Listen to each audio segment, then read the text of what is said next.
আসসালামু আলাইকুম ওয়া রাহমাতুল্লাহি ওয়া বারাকাতুহু। গ্রামে আসছি, গ্রামের ভিডিও এখনো করা হয় নাই, অনেক কাজে ব্যস্ত ছিলাম। আসলেই বাড়ির কাজ কাম থাকে, এগুলো কাজ কাম করতে করতেই সময় চলে গেছে। তো যেহেতু গ্রামে আসছি, এবার আর মোটরেও গোসল করা হয় নাই। আমাদের গ্রামটা অনেক সুন্দর। পিছনে 3টা পুকুর আছে একসাথে, পুকুরের পানি শুকিয়ে গেছে, এখানে মাটি কাটছে। আর কৃষকরা এই রসুন, এখন রসুনের সিজন আর কি, রসুন উঠাচ্ছে। তা আমি এইদিকে আসাই হয় নাই, জমির এদিকে দেখাও হয় নাই। আর ওই যে মোটরে প্রতিবার আসলে আমি এই মোটরে গোসল করি, ওই যে আমার পিছনে মোটর, এই মোটরে এখন পর্যন্ত গোসল করা হয় নাই। তো এখন আমি আপনাদেরকে একটু দেখাবো যে রসুন কিভাবে উঠিয়ে বা বেঁধে রাখে। তো চলুন আমার সাথে গ্রামের রাস্তা দিয়ে হাঁটি আর কথা বলি, আর রসুন দেখি তারা কিভাবে রসুন উঠাচ্ছে। এই যে রসুন উঠাচ্ছে, ওইদিকে প্রচণ্ড রোদ, এজন্য ওইদিকে যাব না। পুরো এলাকা জুড়ে ভুট্টার আবাদ বেশি হচ্ছে, ভুট্টার আবাদ হচ্ছে বেশি। আমাদের এলাকায় এখন ধানের চেয়ে ভুট্টা আবাদ বেশি হয়। এই ভুট্টা আবাদ শেষ হলে আবার ধান চাষ করবে।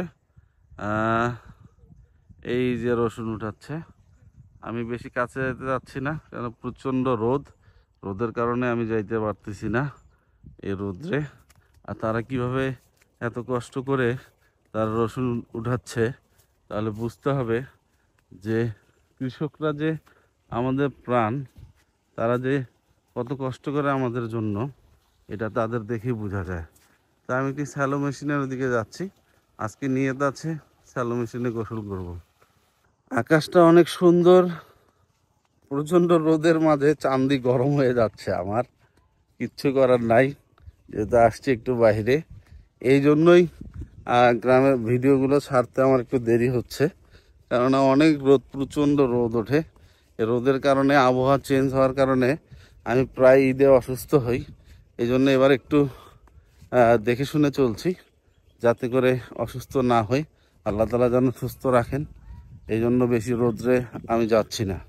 আমি ধান ক্ষেতটা, যে আমাদের কত সুন্দর গ্রামের সোনালি ধান ক্ষেত, এই ধান ক্ষেত, পাট ক্ষেত, গম, তারপর ভুট্টা ক্ষেত, পেঁয়াজ, রসুন, এগুলো নিজের সাথে মিশে আছে, নিজের গন্ধে মিশে আছে।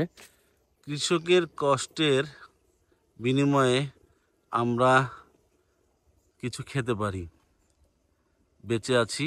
তারা আছে বলেই আমরা বেঁচে আছি, তারা কষ্ট করছে বলেই আমরা খেতে পারছি। বাঁশঝাড়, এখানে একটু বাতাস, কত সুন্দর বাতাসে নড়াচড়া করছে।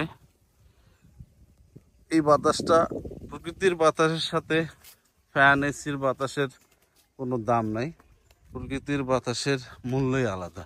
যাই হোক, আসছিলাম একটু আপনাদেরকে ধান ক্ষেত দেখাবো, ভুট্টা ক্ষেত দেখাবো। আর প্রচণ্ড রোদের কারণে আমার রসুন খেতে যাওয়া হলো না, নাহলে রসুন কীভাবে উঠাচ্ছে সেটা আমি দেখাতাম। আর এখানে মাছ চাষ হচ্ছে, মাছ মারতেছে, একটু দেখি। পানি নেই, পানি শুকিয়ে গেছে। এই যে মাছ মারতেছে। এ বাবা, মাছ পাচ্ছিস? হ্যাঁ, এবার একটু কানে কম শোনে, যার ধরুন জোরে কথা বলতে হয়। বাচ্চাকে নিয়ে নেমে গেছে। যাই হোক, সবাই ভালো থাকবেন, সুস্থ থাকবেন, আমার জন্য দোয়া করবেন, আর আমার ভিডিওগুলো বেশি বেশি শেয়ার দেওয়ার চেষ্টা করবেন। সবাই ভালো থাকবেন, সুস্থ থাকবেন। আসসালামু আলাইকুম ওয়া রাহমাতুল্লাহি ওয়া বারাকাতুহু।